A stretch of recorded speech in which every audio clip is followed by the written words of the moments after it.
प्रभु यीशु मसीह के मधुर और मीठे नाम से आप सभी को जय मसीह की। आज परमेश्वर के वचन में आप सभी का स्वागत है। परमेश्वर पिता आज अपने वचनों के द्वारा आप सभी को बहुतायत से आशीष को दे।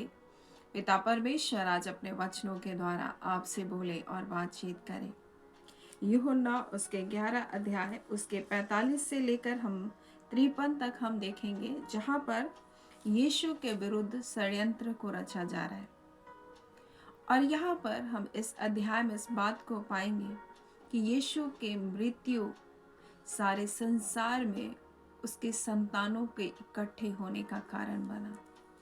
और मेरे प्रियो, एक भविष्यवाणी थी जो उस वर्ष के महायाजक काइफा ने किया, और वो इस प्रकार से कहते हैं, यहाँ इस प्रकार से उसके 51 से लिखा है, यह बात उसने अपनी ओर से नहीं कही ना, परंतु उस वर्ष का महायाजक होकर भविष्यवाणी की कि यीशु उस जाति के लिए मरेगा, और न केवल उस जाति के लिए वरन इसलिए भी कि परमेश्वर के तितर वितर संतानों को एक कर दे।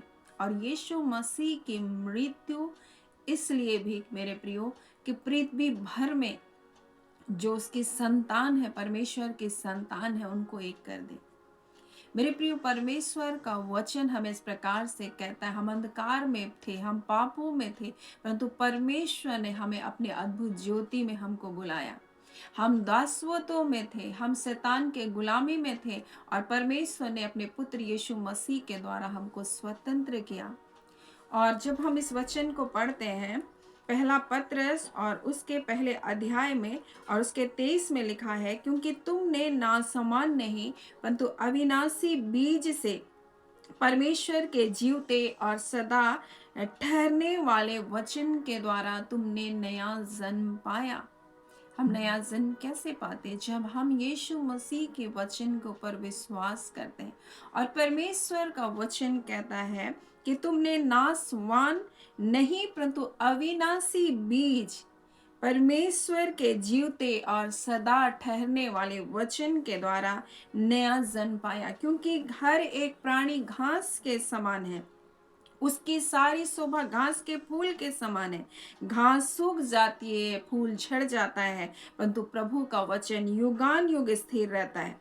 और यही सुसमाचार का वचन हमने सुना और हमने इसके ऊपर विश्वास किया, और परमेश्वर ने, हम जो परमेश्वर से दूर थे, हम परमेश्वर के निकट आए। और परमेश्वर का वचन कहता है, जिन्होंने परमेश्वर के पुत्र के ऊपर विश्वास किया, मेरे प्रियो, परमेश्वर के संतान बन गए। मेरे प्रियो, और उसके अनुग्रह के द्वारा हमारा छुटकारा हुआ, हम पर हमारा उद्धार हुआ, परमेश्वर का वचन हमें बताता है। और यही भविष्यवाणी उस वर्ष के महायाजक काइफा ने किया। और इसी बात को यीशु मसीह इसी 12 अध्याय में वो बता रहे हैं।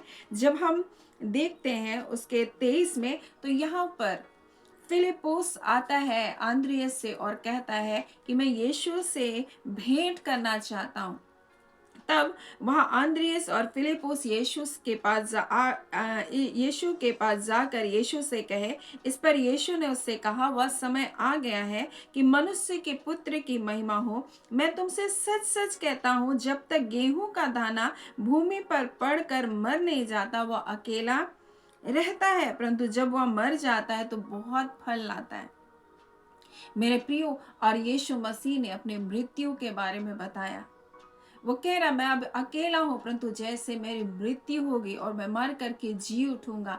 मेरे प्रियो, यीशु मसीह क्या बता रहा है? एक गेहूं के दाने के जैसा। जब वो अकेला भूमि में जाता है, वो अकेला रहता है, परंतु जब एक गेहूं का पौधा निकलता है, एक नया जीवन को प्राप्त करता है, उसके साथ हम देखते हैं गेहूं के कई बाले गुच्छे आते हैं उसके साथ। वैसे यीशु मसीह कह रहा है कि मेरा मरना आवश्यक है। और मेरे प्रियो, और इसी भविष्यवाणी को कैफा महायाजक ने उस वर्ष के महायाजक होने के नाते किया। और यहाँ यीशु मसीह के लिए एक षड्यंत्र रचा जा रहा है, परंतु वो नहीं जानते कि यह परमेश्वर की योजना थी। वो नहीं जान रहे थे कि वो कहीं ना कहीं वो परमेश्वर की योजना में ही काम कर रहे थे। आज कई बार शत्रु को ऐसा गलत फहमी होता है कि मैं बहुत प्रबल हो गया हूँ, मैं अपनी योजना लगा चुका हूँ, मैं ऐसा कर रहा हूँ, लेकिन वो नहीं जानते सब बातें मिलकर परमेश्वर से प्रेम करने वाले लोगों के लिए भलाई ही उत्पन्न करेगी, बुराई नहीं होगा मेरे प्रियो। और जितना भी शत्रु यहाँ योजना बना रहा है, जितनी भी युक्तियों को लगा रहा है, परंतु सब बातें मिलकर मेरे प्रियो हमारे लिए, हम देखते हैं कि परमेश्वर ने अपनी योजना को पूरा किया, वो हमारी भलाई के लिए था मेरे प्रियो। जब यहाँ पर हम देखते हैं 45 से, तो लिखा है, तब जो यहूदी मरियम के पास आए थे जहाँ लाजर की मृत्यु हुआ, जिसके बारे में हमने कल देखा। जब लाजर की मृत्यु हुई, बहुत सारे यहूदी उनके साथ विलाप करने के लिए, शोक करने के लिए वहां इकट्ठे हुए थे। और जब उन्होंने ये काम को देखा कि यीशु ने कैसे मृतक लाजर को जिलाया, 4 दिन से मरे हुए लाजर को जिलाया, लिखा है उनमें से बहुतों ने उसके ऊपर विश्वास किया। मेरे प्रिय, बहुतों ने उस आश्चर्य कर्म को देखकर विश्वास किया। और ये अद्भुत आश्चर्य कर्म, ये चंगाई, ये छुटकारा, ये बचाव परमेश्वर क्यों हमारे जीवन में करता है? इसलिए कि हम उसके ऊपर विश्वास करें, हम इस बात को जाने, हमारा परमेश्वर सब कुछ नियंत्रण करने वाला परमेश्वर है, सब कुछ उसके नियंत्रण में, सारी बातें उसके कंट्रोल में है। आपको लगता है कि ये परिस्थिति जो विपरीत दिखाई दे रही है, परमेश्वर नहीं देख रहा है? नहीं मेरे प्रियो, आप परमेश्वर से प्रेम करने वाले हैं और आपके लिए ये सारी बातें मिलकर भलाई को उत्पन्न करेगा। यहाँ यीशु को मार डालने का षड्यंत्र किया जा रहा है, परंतु यीशु मसीह पहले बता रहा है कि इस प्रकार से, जिस प्रकार से गेहूं का दाना जब तक मर नहीं जाता है, तब तक वो क्या होता है, नहीं निकलता है, उसकी बालें नहीं निकलती, वो अंकुर नहीं निकलता है। और जब वो निकलता है तो अपने साथ कई गुच्छों को, कई अनाज के उन भंडार को लेकर वो निकलता है। वो अकेला भूमि पर जाता है, लेकिन वो जब मर करके जब निकलता है मेरे प्रियो, छोटा सा पौधा, अब देखिए उसके साथ कितनी बालें लगी रहती हैं। वैसे यीशु मसीह भी बता रहे हमारे लिए। और शत्रु यहाँ पर षड्यंत्र कर रहा है, दुष्ट यहाँ योजना बना रहा है, लेकिन वो नहीं जानते कि ये परमेश्वर के लोगों को जो तितर बितर किए गए हैं, उनको इकट्ठे करने का कारण होगा मेरे प्रियो। और परमेश्वर का वचन कहता है, जो उस पर विश्वास करेगा वो नाश नहीं होगा, परंतु मेरे प्रिय, जो उस पर विश्वास नहीं करेगा उस पर स्वयं ही दंड की आज्ञा हो गया, क्योंकि परमेश्वर ने तो अपना प्रेम प्रकट किया। अगर हम उस प्रेम को स्वीकार नहीं करें तो फिर हम न्याय का सामना करने के लिए हम भी तैयार हैं। परमेश्वर ने ऐसा थोड़ी कहा कि तुम्हें कुछ ऐसा अलग करना पड़ेगा। उसने कहा, मैंने अपना पुत्र दिया है, एक साधारण सा सुसमाचार तुमको दिया है कि तुम उसके ऊपर विश्वास करो और तुम नाश ना हो। परंतु आज मेरे प्रिय लोग इसको बहुत कठिन, बहुत भारी बता देते हैं, परंतु ये इतना भारी नहीं है सिर्फ यीशु मसीह को स्वीकार करना। लेकिन बहुत सारे विचार, बहुत सारे लोगों के तर्क वितर्क उनको क्या करता है, यीशु के ऊपर विश्वास करने से रोकता है। संसार का ज्ञान उनको विश्वास करने से रोकता है। लेकिन परमेश्वर ने क्या कहा, मैंने प्रचार की मूर्खता के द्वारा, एक साधारण से प्रचार के द्वारा मैंने अपने लोगों को धार देने के लिए क्या किया, चुना। परमेश्वर ने ये सुसमाचार दिया और जितनों ने उसके ऊपर विश्वास किया मेरे प्रियो, उन्होंने उद्धार को पाया, वो परमेश्वर के राज्य में शामिल किए गए, उनके पाप, उनके अपराध मिटा दिए गए। एक पापी, एक पाप में पड़ा व्यक्ति कभी स्वर्ग नहीं जा सकता, और हम में से कोई भी धर्मी नहीं कह सकता, क्योंकि हम सब कहीं ना कहीं गलती करते हैं। तो इससे ये पता चलता है कि कोई संसार में कोई भी स्वर्ग नहीं जा सकता था, क्योंकि हम कई बार चूकते हैं, हमें कई गलतियां हैं, कई त्रुटियां हैं। अगर हम सोचें कि हम सब कुछ परफेक्ट है, लेकिन कुछ ना कुछ एक गलत कर देते हैं। और परमेश्वर का वचन कहता है, व्यवस्था के द्वारा कोई धर्मी नहीं ठहर सकता, क्योंकि अगर व्यवस्था की एक आज्ञा को अगर तोड़ दे तो सब बातों में क्या होता है, वो दोषी ठहरता है। और वैसे तो सारे मनुष्य जाति नाश हो जाते, लेकिन परमेश्वर ने अपना प्रेम प्रकट किया और उसने अपने इकलौते पुत्र यीशु मसीह को हमारे लिए दिया कि हम उसके पर विश्वास करें, और हम उसके पर विश्वास करने के द्वारा हम नाश न हो और हम बचाए जाएं, और हम परमेश्वर के राज्य में हम जाने पाए। और यही तो उस कुकर्मी ने, जो यीशु के दाहिनी ओर लटका था, उसने विश्वास किया, अपने पापों को स्वीकार किया, अपनी गलतियों को स्वीकार किया।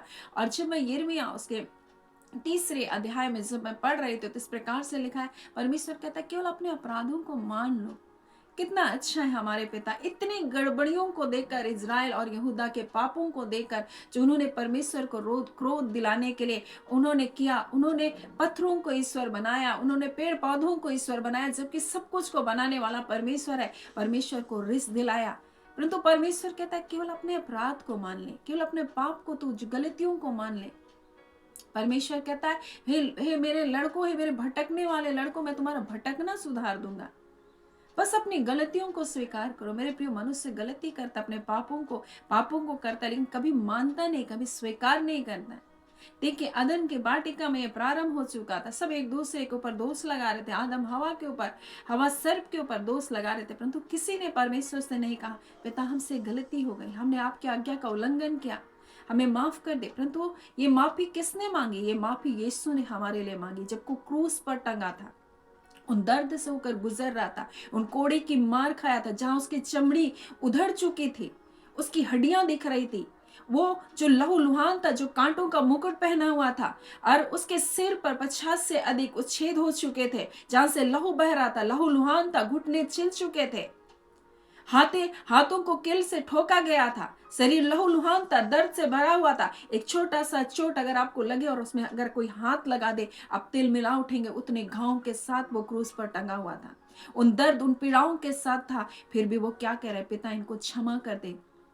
किसी ने क्षमा नहीं मांगा शुरू से लेकर अंत तक, मेरे प्रियो, लेकिन वो यीशु मसीह आकर हमारे और हमारे अपराधों के लिए क्षमा मांगा। उसने अपने लहू को बहाकर कहा, पिता मैं इनके पापों की छुड़ौती के लिए अपना लहू को दे रहा हूं। और परमेश्वर का वचन कहता, वो हमारे लिए अपना लहू को बहाया, और उसी लहू से हमको उसने परमेश्वर के लिए खरीद लिया। मेरे प्रियो, आज परमेश्वर का वचन यहाँ बताता है कि जब उन्होंने देखा यीशु के अद्भुत आश्चर्य कर्म को, तो विश्वास किया, बहुतों ने विश्वास किया और इस बात को जाना, अद्भुत आश्चर्य कर्म करने वाला परमेश्वर, मृतक को जिलाने वाला परमेश्वर है, अंधों को आंखों को देने वाला परमेश्वर है, गूंगों को बोलने की ताकत को देने वाला परमेश्वर है। आज भी जिंदा और जीवित वो है, वो मरा ईश्वर नहीं है कि आपकी प्रार्थनाओं को सुन ना सके, आपकी आंसू को देख ना सके मेरे प्रियो। परंतु आज परमेश्वर अपने वचन के द्वारा हमको बताना चाहता है, परमेश्वर के लोगों के लिए ये सारे दुख और तकलीफ परमेश्वर के पास आने का एक रास्ता है, और परमेश्वर अपने अद्भुत कार्य को आपके जीवन में करके अपने नाम की महिमा को प्रकट करने वाला परमेश्वर है। परंतु क्या हम उन आश्चर्य कर्म को पाकर उसके ऊपर विश्वास करेंगे और अपना जीवन प्रभु को देंगे? मेरे प्रियो, आज इस संसार में बहुत सारे लोग कई आश्चर्य कर्म को प्रभु यीशु के साथ पाते हैं, उनकी भलाई को देखते हैं, लेकिन क्या वो विश्वास करते हैं और उसके पास बने रहते हैं, या फिर से अपने रीति विधियों में और व्यर्थ बातों की ओर चले जाते हैं? मेरे प्रियो, आज परमेश्वर अपने वचन के द्वारा मेरी बातों को बताना चाहता हूं। यहाँ लिखा है कि बहुतों ने उस पर विश्वास किया, परंतु उनमें से कुछ फरीसी के पास जाकर यीशु के कामों का सुसमाचार दिया। इस पर प्रधान याजकों और फरीसियों ने सभा बुलाई और कहा, हम करते क्या? यह मनुष्य बहुत से चिन्ह और चमत्कारों को दिखाता है। कुछ ने, बहुतों ने विश्वास किया, परंतु कुछ ने उन आश्चर्य कर्म को देख करके, उनके लिए सबसे महत्वपूर्ण कौन था? फरीसी शास्त्री। उनके पास जा करके सुसमाचार को दिया। लिखा है मेरे प्रियो, अच्छे समाचार को तो दिया, लेकिन बुरी नीयत से दिया।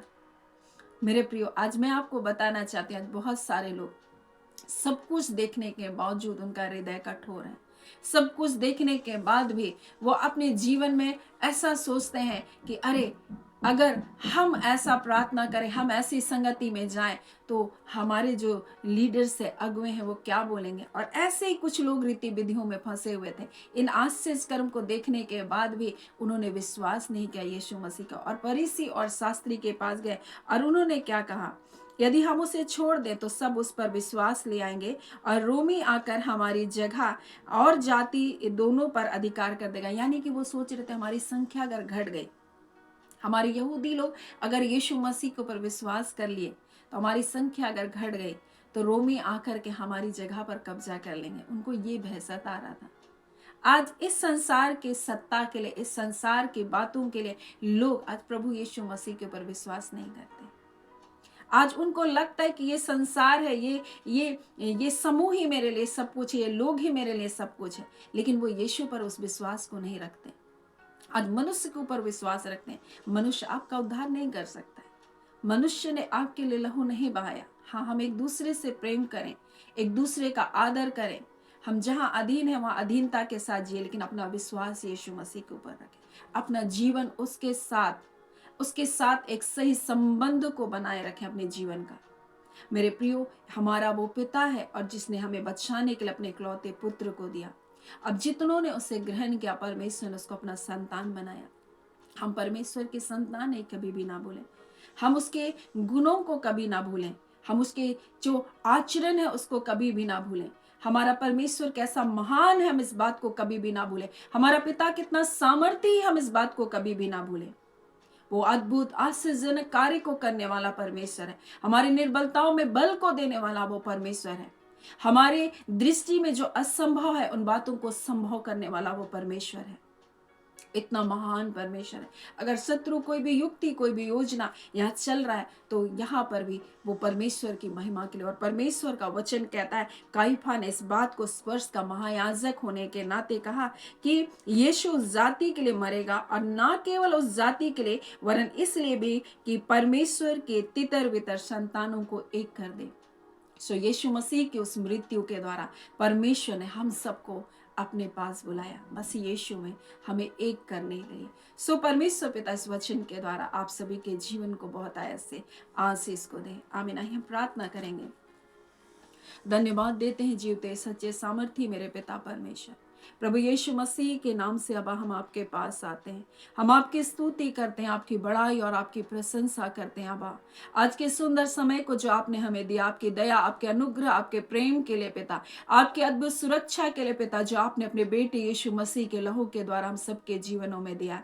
खुदा नबा परमेश्वर प्रभु जी, हम आपके प्रिय बेटे बेटियों के लिए, आपके संतानों के लिए पिता, जो इधर उधर तितर बितर थे प्रभु, भटके थे प्रभु जी, पापों में जीवन को जी रहे थे पिता परमेश्वर, निराश थे, हताश थे, परंतु आज इस वचन के द्वारा प्रभु जी अपने पास प्रभु अपने लोगों को बुलाया, और खुदा परमेश्वर प्रभु आपने उन्हें बताया कि आपके बच्चों के लिए प्रभु जी शत्रु कितने भी षड्यंत्र को रच ले, परंतु प्रभु उसके द्वारा आप अपने नाम की महिमा ही प्रकट करेंगे। हाँ खुदान परमेश्वर, और आपके लोगों के लिए पिता परमेश्वर भलाई ही भलाई है परमेश्वर पिता। हाँ पिता, कोई श्राप नहीं, कोई बंधुआई नहीं, कोई बीमारी नहीं, कोई अंधकार नहीं आपके बच्चों के ऊपर राज्य कर सकता। आज अगर किसी भी प्रकार के अंधकार के बंधनों में बंधे, किसी प्रकार के प्रभु दुष्टता की शक्तियों के फंदों में फंसे, किसी भी प्रकार के अनजानी ताकतों के बंधनों में बंधे, आज यीशु नासरी के नाम से वो आजाद किए जाए। हाँ पिता, कितनों के परमेश्वर परिवार को आर्थिक रूप से संपन्न होने के लिए शत्रु ने बांध रखा, आज ऐसे परमेश्वर पिता संपन्नता के विरुद्ध पिता, बढ़ोतरी के विरुद्ध रुकावटें,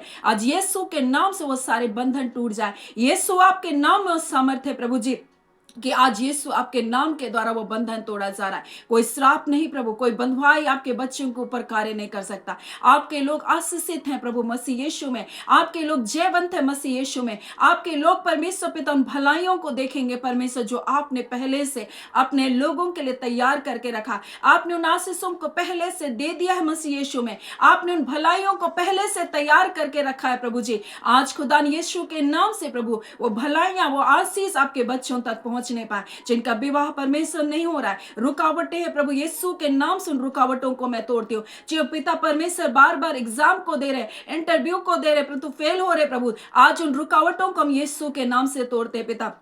आप पिता, आपके बच्चों को परमेश्वर जो कोर्ट के चक्कर, जेल खानों के चक्कर में प्रभु शत्रु बांधना चाहता है, ऐसे सारी शैतान की षड्यंत्र, सारी युक्ति, सारी शक्तियों को, उनकी सारी योजनाओं को हम यीशु के नाम से प्रभु जी निष्फल करते हैं। खुदा नबा परमेश्वर प्रभु जी, हर प्रकार के फंसाने वाली, हर प्रकार के जाल और फंदों को डालने वाली दुष्ट की सारी योजना विफल होने पाए। अब परमेश्वर हम आपका धन्यवाद करते हैं, हर प्रकार से परमेश्वर प्रभु जी आप अपने लोगों को सुरक्षित करते हैं और अपनी भलाई को अपने लोगों को देते हैं। हम आपका धन्यवाद करते हैं पिता। हम एक एक बुजुर्ग माता पिता को उत्तम स्वास्थ्य और भले चंगे जीवन के लिए प्रभु, हाँ पिता, हम प्रार्थना करते हैं इसी घड़ी पिता, आपका सामर्थ, आपका बल प्रभु जी आपके लोगों के ऊपर उतरे। हाँ पिता, उनके निर्बल घुटनों में बल दीजिए प्रभु जी, उनके निराश मन को अपने आनंद और अपनी शांति से भरिए पिता। आप परमेश्वर अपने वचन में कहते हैं आपके बच्चे परमेश्वर वृद्ध होने पर भी खजूर के समान लहलाते रहेंगे। हाँ पिता परमेश्वर प्रभु जी, आपके लोग रस भरे रहेंगे। हाँ पिता परमेश्वर प्रभु जी, उनके जीवन में निरस्ता नहीं होगी,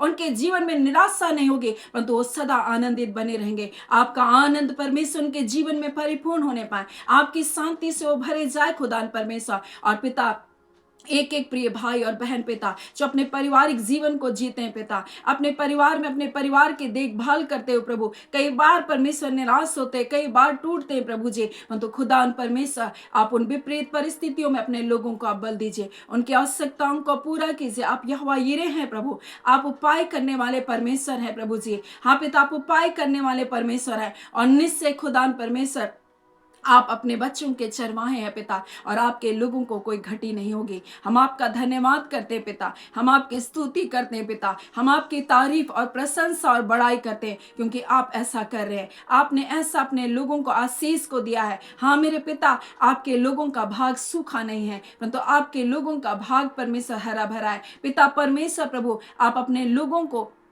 शांति के स्थानों में रखते हैं, भलाइयों से तृप्त करते हैं। हम आपका धन्यवाद देते हैं। एक एक जवान बेटे बेटियों को, हाँ पिता, एक एक प्रिय भाई बहनों को हम आपके हाथों में सौंपते हैं। एक एक के नौकरी पर, एक एक के व्यवसाय पर, एक एक के रोजी रोटी पर हम आपकी आशीष को यीशु के नाम से बोलते हैं। हाँ पिता परमेश्वर, हम पदोन्नति की घोषणा करते हैं, हम बढ़ोतरी की घोषणा करते हैं। हाँ पिता, हम उन्नति की घोषणा करते हैं। हाँ पिता, हम चंगाई की घोषणा करते हैं, हम छुटकारे की घोषणा करते हैं यीशु के नाम के द्वारा। बंधन टूट रहा है यीशु के नाम से, कोई बंधन, कोई बंधुआई, कोई रुकावट, कोई रोड़े, कोई पिता हाँ परमेश्वर बीमारियां आपके बच्चों के जीवन का भाग नहीं है। हम यीशु के नाम से इन सारी दुष्ट की शक्तियों को जो तेरे लोगों की भलाइयों को रोकती है हम खदेड़ते रिखांदोरियावा, और इसी घड़ी प्रभु अंधकार की सारी शक्तियों का प्रभाव खत्म होने पाए। हाँ पिता, बंधन बंधुआई की सारी आत्माएं टूट जाए यीशु के नाम से। आपका वचन कहता है खुदा, आपके बच्चे लोग बाहर जाते हुए धन्य होंगे, भीतर आते हुए धन्य होंगे, उनके खत्ते सदा भरे पूरे रहेंगे। हम ब्लेस करते हैं यीशु के नाम से, हम कल्याण की घोषणा करते हैं यीशु के नाम से। पिता, हम आपका धन्यवाद देते हैं कि आपने अपने बेटे यीशु मसीह को हमारे लिए दिया, और मसीह यीशु में प्रभु आपके लोग आशीषित हैं प्रभु, आपके लोग जयवंत हैं प्रभु, आपके लोगों के शरीरों में बीमारी नहीं रह सकती, आपके लोगों के जीवन में बंधुआई नहीं रह सकती, आपके लोगों में परमेश्वर निराशा नहीं रह सकती, अकेलापन, टूटा जीवन नहीं रह सकता, क्योंकि परमेश्वर आपने इस टूटे हुए जीवन को प्रभु जी, बिखरे हुए जीवन को अपने नाम की महिमा से भरने का वादा किया। आपने कहा तुम्हारा टूटा, तुम्हारा पिसा मन मेरे योग्य बलिदान है, आपके लिए बलिदान है, और आप परमेश्वर टूटे और पिसे जीवन को तुच्छ नहीं जानते, परंतु उसे उठाते हैं परमेश्वर और शिरोमणि बनाते हैं। आप नीचे से ऊपर उठाने वाले परमेश्वर हैं, तिरस्कृत को परमेश्वर सम्मानित करने वाले परमेश्वर है, अनादर की संति दुना भाग को देने वाले परमेश्वर है, भलाइयों से तृप्त करने वाले परमेश्वर है। हम आपकी जय जयकार करते खुदान। आज के सुबह आप अपने लोगों के जीवन में ऐसा कर रहे, और अपने लोगों के जीवन में छुटकारे को दे रहे, आपके लोगों के जीवन में भलाई को दे रहे, आपके लोगों के जीवन में आप चंगाई को दे रहे। हम आपका धन्यवाद करते हैं। अपने हाथों को बढ़ा रहे प्रभु, और पिता परमेश्वर जिन अंगों में खराबी है, हाँ पिता परमेश्वर जो अवयव काम करना बंद कर चुका है, आज प्रभु अपने हाथ को परमेश्वर बढ़ा रहे, और वो हाथ परमेश्वर आपके लोगों के उन अवयवों को छू रहा है प्रभु जी, उनको हील कर रहा है प्रभु जी, उनको छुटकारे को दे रहा है परमेश्वर पिता। वो बंधन तोड़े जा रहे प्रभु जी, हाँ पिता परमेश्वर प्रभु जी, वो रोग परमेश्वर हटाया जा रहा है प्रभु जी, वो पिता इन्फेक्शन प्रभु खत्म किया जा रहा है प्रभु, वो वायरस परमेश्वर खत्म किया जा रहा है, वो चर्म रोग प्रभु खत्म किया जा रहा है, वो पिता अंधकार की शक्तियां परमेश्वर प्रभु जी, हाँ पिता झिलाई जा रही है प्रभु जी। हम आपका धन्यवाद देते हैं। उनके घरों पर, उनके परिवारों पर आपका सामर्थ्य उतर रहा है प्रभु जी, आपका अभिषेक उतर रहा है परमेश्वर पिता, और वो अभिषेक प्रभु जी हर जुए को, हर बंधन को तोड़ रहा है प्रभु। हम आपका धन्यवाद देते हैं। आपने प्रार्थना सुन लिया है प्रभु, आपने जय और छुटकारे को दे दिया। आपका धन्यवाद मेरे पिता, आपका धन्यवाद मेरे प्रभु यीशु मसीह, आपका धन्यवाद पवित्र आत्मा प्रभु। हम आपकी स्तुति, बड़ाई और प्रशंसा करते हैं, आपके नाम को महिमा को देते हैं, आपको आदर को देते हैं पिता, आपकी जय जयकार करते हैं मेरे पिता, और धन्यवाद देते हुए पिता ये प्रार्थना आपके बेटे यीशु मसीह के नाम से हम मांगते हैं। दया सुने, अनुग्रह से ग्रहण कर लीजिएगा। आमीन। परमेश्वर पिता आप सभी को बहुत आयत से आशीष को दें। आमीन।